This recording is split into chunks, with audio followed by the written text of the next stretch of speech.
We're here to patch a tire. This screw came out of the tire right here.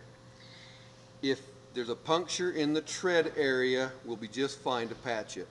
When we get into the sidewalls, we can't patch the tire. The tire is no longer any good because the sidewalls will flex. The patch cannot stay on there. Now here's some of the products we'll use to do the patching. We're first going to buff. We're going to scuff up the area. Then we're going to use liquid buffer. It's a liquid. We'll just kind of rub it with a towel. Then we will go ahead and use some universal cement. It's kind of like rubber cement.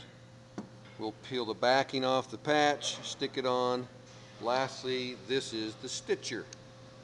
We'll stitch him in place. We'll show you how that works. Okay, first step, we've got to prepare the tire. We've got a device that sits on the tire machine. I'm going to locate where the hole is again. Well, they don't have to be that close. Nope. Okay, I'm going to put the hole so it's down at the bottom. I think that's the hole. Let me make sure. That's a small hole. That was a big bolt. It is. I can barely see the hole. Don't go any closer than 18 inches. Okay. Okay. Now, I'm going to, if this tire will even work, this stretcher will help us come in here quite often and make it wider to work on. This tire is going to be okay without it. Okay, first for the buffer. Go ahead. Stay where you're at. I'm going to buff an area around that hole that's going to be as big or bigger than the patch. So I'll set the patch here for now. I'll start buffing.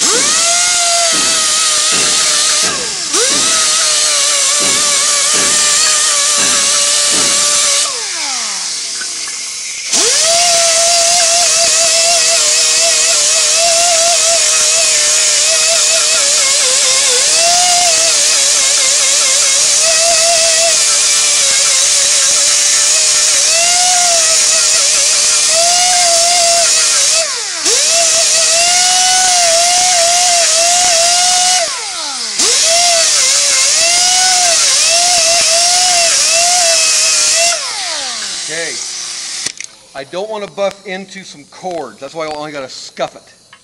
I've got to make a smooth area, but I can't go into the cords. That's really easy to do. But anyway, I'm through the buffing process. Now the liquid buffer. I'm down to fresh rubber, obviously. And again, I got a smooth surface for the patch. I just put some liquid buffer on my towel. And we'll just kind of rub it around, get the debris, some of that rubber flakes out of there. Stuff dries really fast. I now come in with my rubber cement. Tire cement, whatever. And I like to put a thin layer. It doesn't have to be thick. A thin layer is very adequate. Now, it's looking shiny and glossy right now. Get behind the fumes. When it loses the gloss, and here's my hole, when the gloss is about gone, it doesn't take very long as you can see, I'm now going to peel off the backing of the patch, if I can get my thumb to work here. There we go. And I'm going to put it over the hole, and I'm going to stitch it on. I'm going to go another direction with it too. Stitch it on really good. Alrighty. I'm ready to put this tire back into service. I can mount it, put air in it right now, and put it back on the car ready for service. That's it.